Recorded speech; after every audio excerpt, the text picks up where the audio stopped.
राधे राधे दोस्तों। आज की कहानी में एक किसान की चतुर पत्नी की चतुराई को बताया गया है। आज की कहानी हास्यप्रद होने के साथ साथ शिक्षाप्रद भी है। आप कहानी को पूरा जरूर सुनिएगा। तो कहानी कुछ यूं है। एक नगर में एक किसान रहता था। उसके 2 बेटे थे और एक पत्नी। हंसी खुशी अपना जीवन गुजार रहे थे। उस नगर के राजा ने एक सुंदर महल बनवाया। उस समय जब पुराने जमाने की बात है, लोगों के पास पक्के मकान नहीं हुआ करते थे। गांव में सबके पास कच्ची झोपड़ियां ही हुआ करती थी। वो किसान भी थोड़ा गरीब था, उसके पास भी कच्ची झोपड़ी ही थी। जब गांव वालों की ये खबर हुई और किसान को भी पता चला कि राजा ने एक सुंदर महल बनवाया है, तो उसे उस महल को देखने की इच्छा हुई। उसने अपने पत्नी और अपने बेटों से कहा कि मैं राजा के महल को देखने जा रहा हूं, शाम तक लौट आऊंगा। ये कह के वो किसान चल पड़ा राजा के महल को देखने। जब वो राजा के महल में पहुंचा तो चारों तरफ पूरा महल देखने के बाद उसे लगा कि महल तो बहुत ही सुंदर बनवाया है राजा ने। ऐसी नक्काशी, ऐसी ऐसी चीजें अनमोल मैंने तो पहले अपनी जिंदगी में कभी नहीं देखी। वहां खड़े पहरेदार उसकी बातें सुन रहे थे। लेकिन जैसे ही वो दरवाजे की तरफ घूमा तो उसने कहा, महल तो बहुत अच्छा है, लेकिन ये जो दरवाजा है और इसकी गैलरी है, ये तो राजा ने बहुत छोटी बनवाई है। अगर कभी राजा की मृत्यु हुई तो उसकी अर्थी तो इसमें आएगी ही नहीं।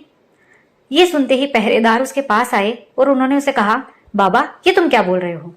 किसान ने कहा कि मैं ये कह रहा हूं कि महल तो बहुत सुंदर है, लेकिन ये जो बाहर निकलने का दरवाजा और गैलरी है, ये महल के हिसाब से बड़ी सकरी है। कभी राजा मरा तो उसकी अर्थी को इसमें से कैसे निकाला जाएगा? ये सुनते ही पहरेदारों ने उसे धमकाया और कहा, ये क्या अंट शंट बके जा रहे हो, और उसे जेल में बंद कर दिया। अब जब दोपहर हो गई, शाम हो गई, तब तक वो किसान अपने घर नहीं पहुंचा तो उसके बेटों को चिंता हुई। उसके बड़े वाले बेटे ने कहा कि मैं देख कर आता हूं कि बापू कहाँ रह गए। वो भी रवाना हो गया अपने गांव से। थोड़ी देर चलने के बाद वो महल के पास पहुंच गया। महल के पास पहुंचते उसने सोचा, जब यहां तक आए हैं तो क्यों ना महल को भी देख ही लिया जाए। तो उसने महल को चारों तरफ से देख लिया। उसे भी महल बड़ा ही खूबसूरत लगा। महल को देखने के बाद उसने पहरेदारों से पूछा कि इस हुलिये का एक आदमी क्या महल में आया था? पहरेदारों ने कहा कि हाँ, आया तो था। तो उसने कहा कि वो मेरा बापू था। वो कहाँ है? पहरेदारों ने बताया कि उसे तो हमने जेल में डाल दिया। तो उसने पूछा कि क्यों, ऐसा क्या कर दिया उन्होंने? पहरेदारों ने बताया कि महल की तो वो तारीफ कर रहा था, लेकिन उसने ये कहा कि ये महल का दरवाजा और गैलरी इतनी सकरी है कि राजा मरेगा तो उसकी अर्थी यहां से कैसे निकालोगे? अब वो किसान का बेटा बोलता है, हे भगवान, मेरे पिता भी ना, उनको क्या मतलब पड़ी है, राजा मरेगा तो यहां से कैसे निकालेंगे? आप लोगों का राजा, चाहे आप उसको काट काट के टुकड़े कर करके निकालो। ये सुनते ही पहरेदारों ने सोचा कि ये तो बाप से भी बड़ा, उससे भी बड़ा बाप है, ये तो और भी ज्यादा अंट शंट बोल रहा है।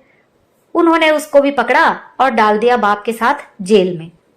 अब काफी देर के बाद जब वो भी नहीं लौटा तो छोटे वाले बेटे ने कहा, माँ, बापू और भैया दोनों नहीं आए, मैं जरा देख कर आता हूं कि दोनों कहाँ रह गए।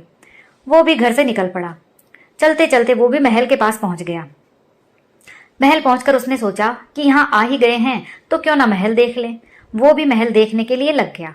चारों तरफ घूम घाम के उसने महल देखा। उसे भी महल बड़ा सुंदर लगा, लेकिन उसे अपने भाई और बाप को भी ढूंढना था। तो उसने पहरेदारों से पूछा कि सुनो सिपाही जी, इस हुलिये के 1-2 आदमी क्या आपके यहाँ आए थे महल देखने? पहरेदारों ने कहा कि हाँ, आए तो थे। उसने कहा कि वो मेरे बापू और बड़े भैया थे, वो कहाँ हैं? तो पहरेदारों ने बताया कि उन दोनों को तो हमने जेल में डाल दिया। तो वो भी चौंक गया और पूछा कि क्यों, आपने उन्हें जेल में क्यों डाल दिया? तो सिपाहियों ने बताया कि तेरा बाप तो ये कह रहा था कि ये जो दरवाजा और गैलरी है ये सकरी है, कि राजा की अर्थी को यहां से कैसे निकालेंगे। और उससे भी ऊपर तेरा भाई आया, उसने कहा कि मेरे बापू को क्या मतलब है कि राजा की अर्थी को कैसे निकाले, चाहे आप लोग टुकड़े कर करके निकालो। बताओ, ये कोई कहने की बात है? अब जो तीसरा था वो थोड़ा पढ़ा लिखा था, थोड़ा समझदार था अपने आप में। उसने कहा, अरे दोनों ने बड़ी गलती कर दी। उनको क्या मतलब था कि अर्थी को चाहे ऐसे निकाले चाहे काट कर निकाले, उनको थोड़ी ना पता है। अरे जब निकाल नहीं सकते तो राजा को तो यहीं दफना देंगे ना। जब उसने ये कहा तो पहरेदारों को लगा कि ये तो उन दोनों का भी बाप है। उन्होंने उसको भी पकड़कर जेल में बंद कर दिया। अब जब रात हो गई, खाने का वक्त हो गया, उनकी वहां किसान की पत्नी खाने की तैयारी में लगी हुई थी, तब तक भी तीनों नहीं लौटे तो उसे चिंता हुई कि पता नहीं ऐसी क्या बात हो गई, जो जाता है वही फंस जाता है। तीनों में से एक भी लौटकर नहीं आया। उसने सोचा अब तो मुझे ही जाना पड़ेगा।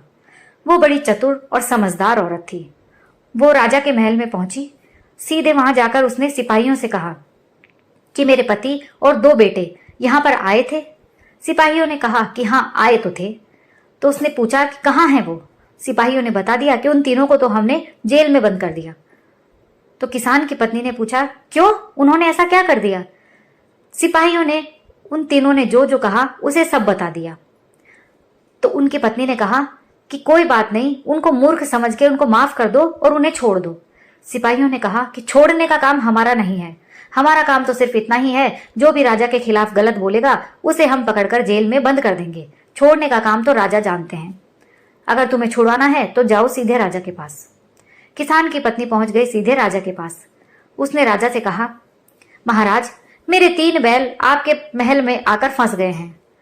राजा उसकी बात सुनकर चौंक गया। उसने कहा 3 बैल, लेकिन हमें तो इस बारे में कोई खबर नहीं है। तभी सिपाही वहीं आ पहुंचे। राजा ने उनसे पूछा कि औरत किस संबंध में बात कर रही है। सिपाहियों ने उसे बताया और राजा को सारी बात बताई। तब राजा ने उस औरत से पूछा कि तुमने अपने पति और दोनों बेटों को बैल क्यों कहा।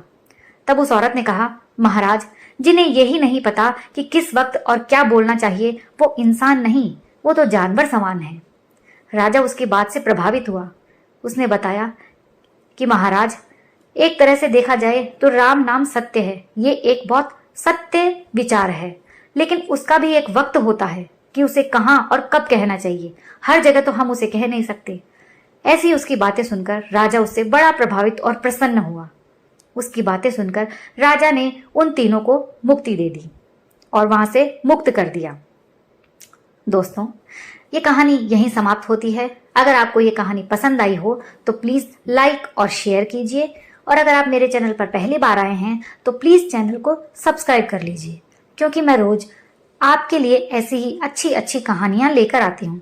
कहानी सुनने के लिए आप सभी का बहुत बहुत धन्यवाद।